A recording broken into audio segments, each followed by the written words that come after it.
Lakini nataka nizungumzie mambo machache. Kitendo kilichofanyika kuwakamata wale watu nyumbani kwangu, alafu kutumia vyombo vya habari kusema watu 11 walifanya mkusanyiko, ni fezea kwa mbunge. Jamii yetu wanaamini kwa mbunge ndio sehemu pekee ambayo unaweza kwenda kueleza chochote, unaweza kwenda kupata suluhisho la matatizo yako. Katika watu 11, robo tatu ya watu 11 ni ndugu zangu. Na unapozungumzia kwamba walifanya mkusanyiko au kikao, hakuna kikao bila mwenyekiti. Mimi naamini askari wetu wana taaluma. Naweza nikawasii kwa lugha ya upendo kabisa, taifa letu liwe na amani. Kila mwenye taaluma heshimu taaluma yake. Polisi wakitimiza wajibu wao kwa kufuata sheria, nchi yetu ni salama. Wakikubali kutumika, watachangia kuligawa taifa hili. Chadema sio majambazi. Chadema ni Watanzania kama walivyo Watanzania wengine.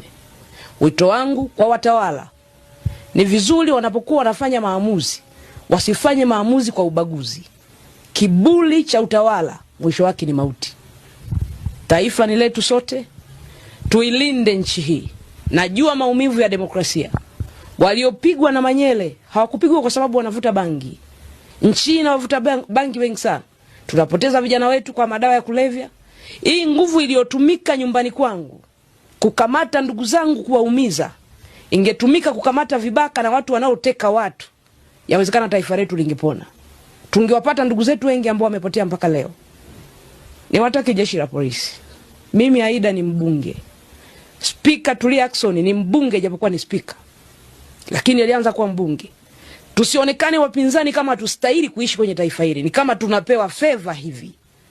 Kwa sababu haya yaliyotokea leo, kizazi chetu kinachokuwa kinaangalia kwamba nchi hii ina ubaguzi. Hatutaki kupanda mbegu ya namna hiyo. Ushauri wangu, vyombo vyote vya dola vitende haki. Wapinzani kama wanaona tustahili kuishi kwenye hili taifa, wafute vyama vyote, baki chama kimoja, Chama cha Mapinduzi.